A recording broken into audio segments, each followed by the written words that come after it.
Hello, criminal justice enthusiasts, and welcome back to JudgeSim.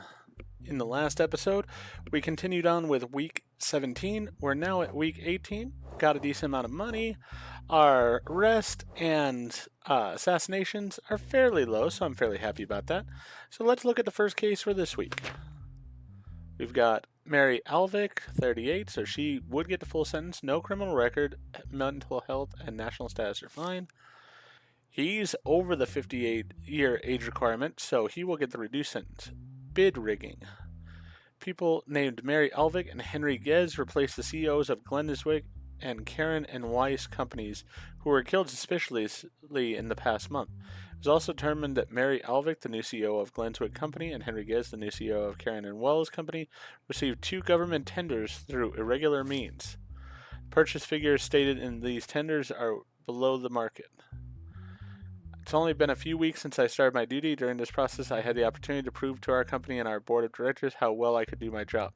They are also aware of the value and efforts I add to the company. In an email I received last week, a statesman whose identity I do not want to mention made me an offer that he thought might be beneficial to the state and the company. I also considered this offer. Yes, there might be something behind this offer, but I thought it would be useful. It had only been a few days since I took over as the CEO of the company. During this time, I received an email from a person who introduced himself as the mafia leader. He told me that he had killed the company's CEO who had been killed before, and if I didn't do what he wanted, the same thing would happen to me. He also threatened my family. In order to keep the situation under control, I had to accept his offer. As a matter of fact, I did not observe anything illegal in the request. I was only asked to take part in the tender to be opened by the state. Alright, bid rigging. So let's go ahead and see here.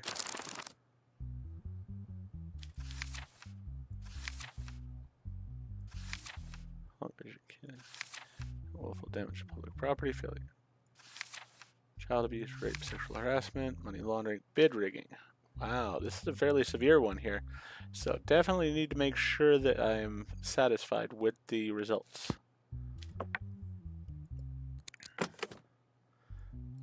My least favorite one.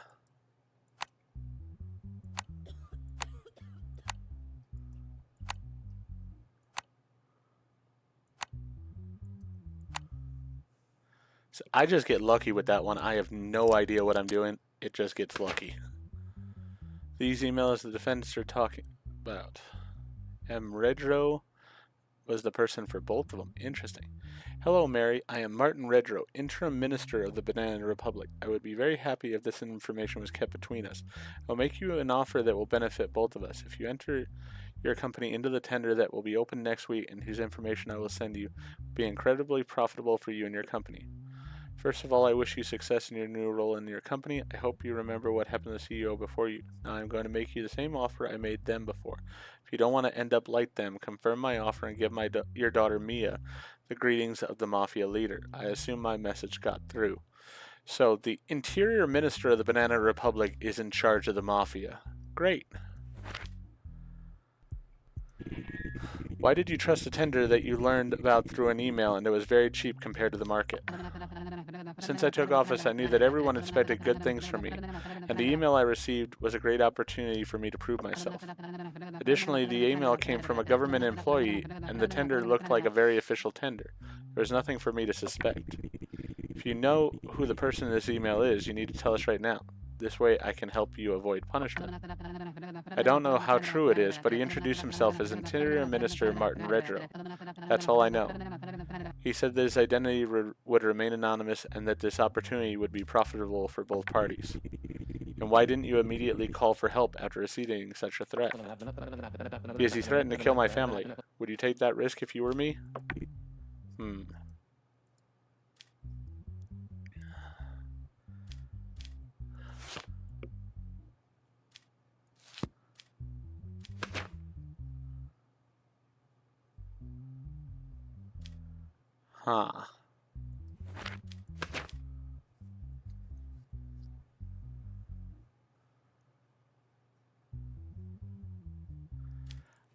I'm going to say they're not guilty because the person in the government's the one behind this. They are not. This is probably going to get me in some trouble, but you know what? The government's the one that's doing the wrong thing here, especially in the second case. That person was openly threatened with murder. Oh, wow.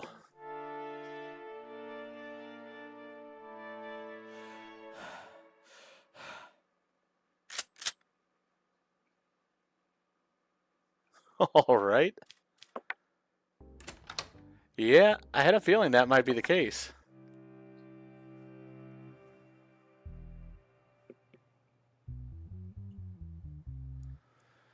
But you know what? We've gone through this case. Let me see if I prove them not guilty again, if that same thing happens. I'm just going to do that real quick.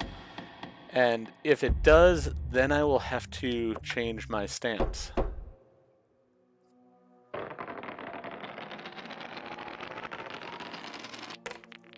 No, so this is random.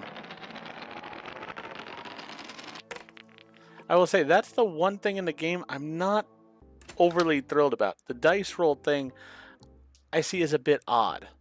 Like, I mean, that was the case where I felt like I should be assassinated, if anything, because basically I was saying that the interior minister's at fault there and those people were not. But yeah, that's a bit odd with the whole rolling the dice thing to decide it.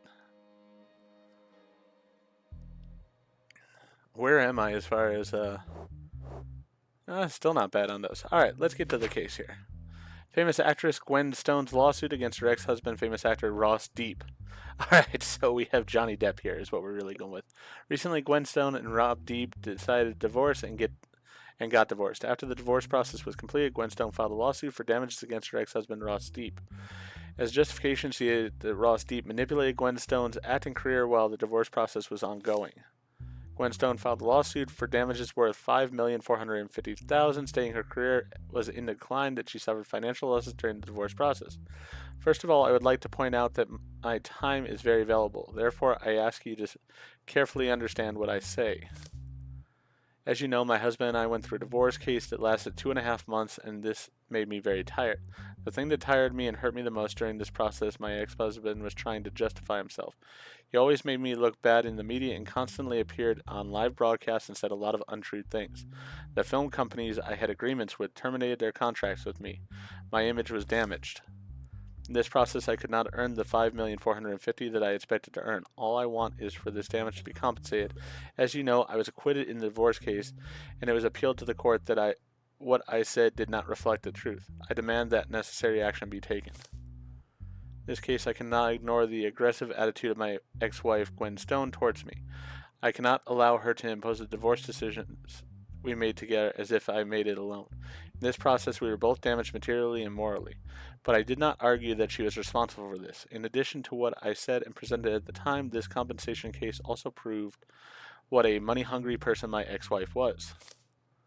She is a person who worships money. I absolutely refuse to pay this money. I here to request you take the necessary action. All right, let's see what the evidence is.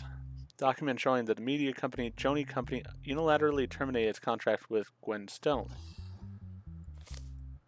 Dialogue between Ross Deep and the moderator on one of his broadcasts. We know that you're in the process of divorcing your wife. Can you tell us the reason for your disagreement? Unless it's private, of course. Actually, I don't enjoy telling this, but it's really hard to live with Gwen. In what sense are there difficulties? So I don't know how to explain this, but I noticed that she changed a lot after marriage. We started to disagree almost everything after a while, and finally we decided divorce. I think there is no need to give more details. Wish the best for both. For you and Gwen, I hope that you won't regret this decision. Thank you. I don't think we will regret it. Yeah, he's not saying anything here that's defamatory. He said she changed.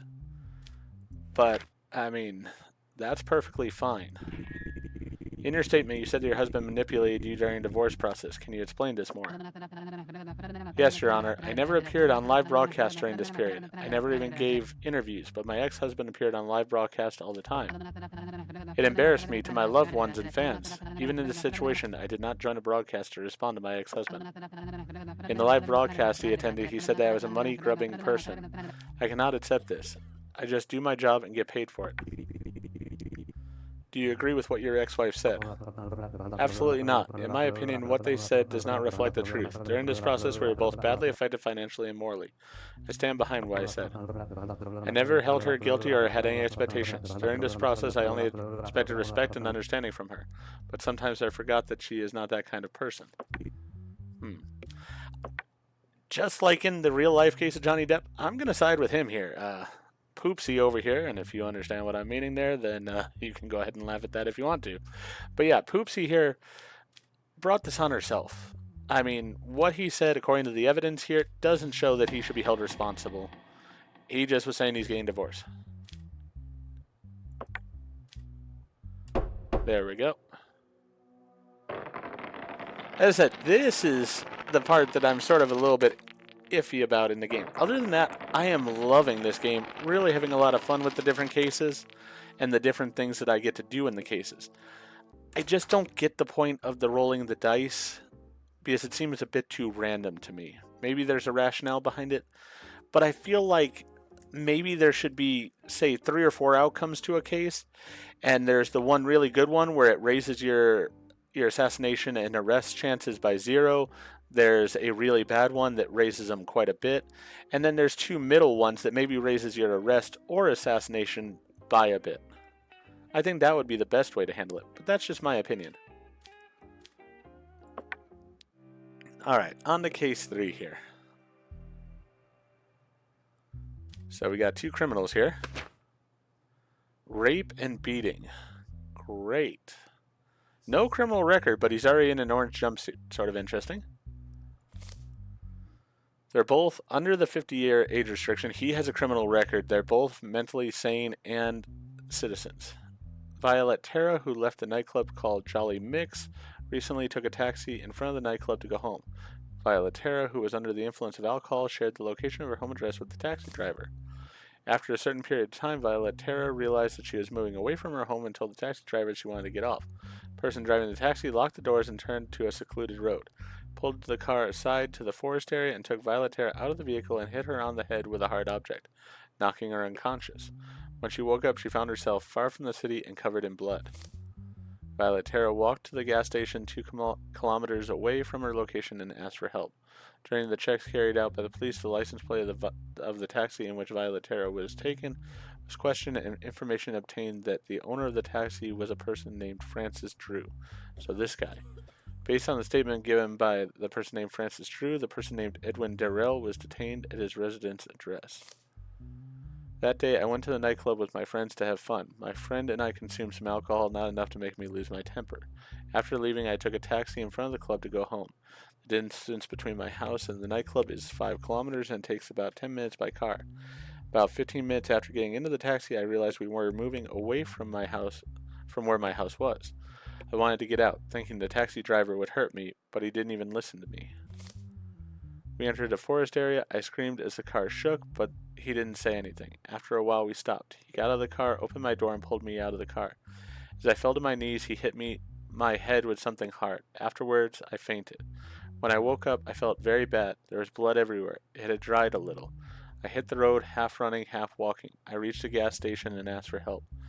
The taxi driver had a hat on, and I couldn't see his face. I don't know what you're talking about. That day, my wife and I were invited to dinner at my mother-in-law's house. Yes, I have a taxi plate, but I wasn't working that day. That day, I gave the car to a friend of mine who said he needed money urgently and wanted to work in a taxi. His name is Edwin Darrell. Yes, I worked in the taxi that day, but I had already delivered the car to Francis before the time of the incident. I was tired because I had been working all day, so I was sleeping. I had just woken up when the police came to my door. They arrested me and brought me here. I don't know anything. Please let me go. I am innocent. I do wish with the criminal record it would tell me what they had a criminal record for, because that might influence my opinion on a case. Maybe that's the reason they don't tell me, because that would sort of bias you against the defendant, but that is the one thing I sort of wonder about. Alright, wound on the head due to a hard impact. DNA sample taken from a person named Violet Terra, DNA of Edwin Darrell. Alright, so this is not a match for Edwin, straight off the bat.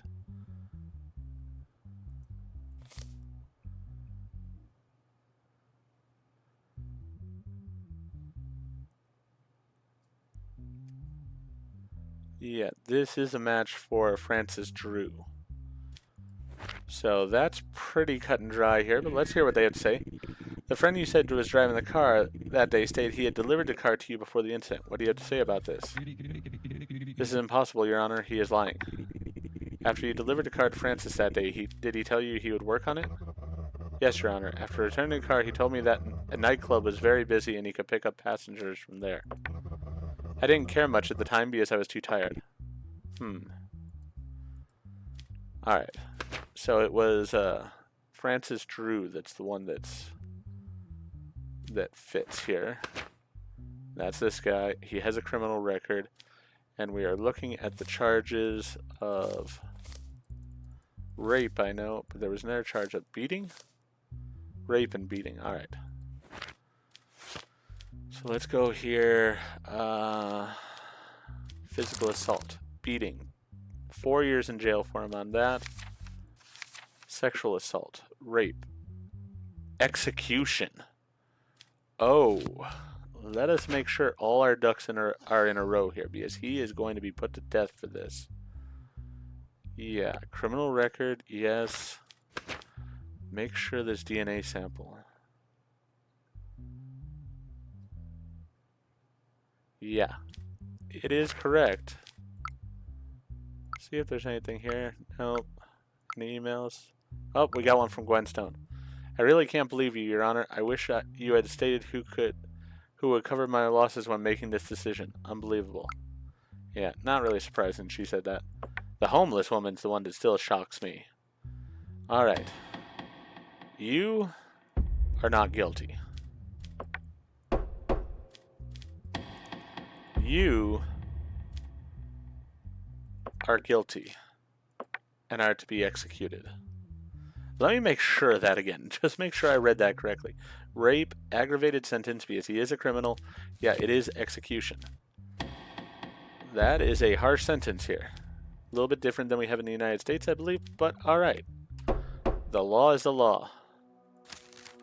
We got a pay raise.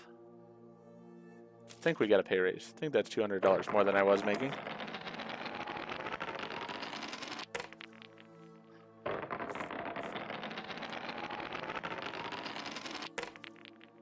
Alright, so we are good on there. Let's get our money out of the machine for the day.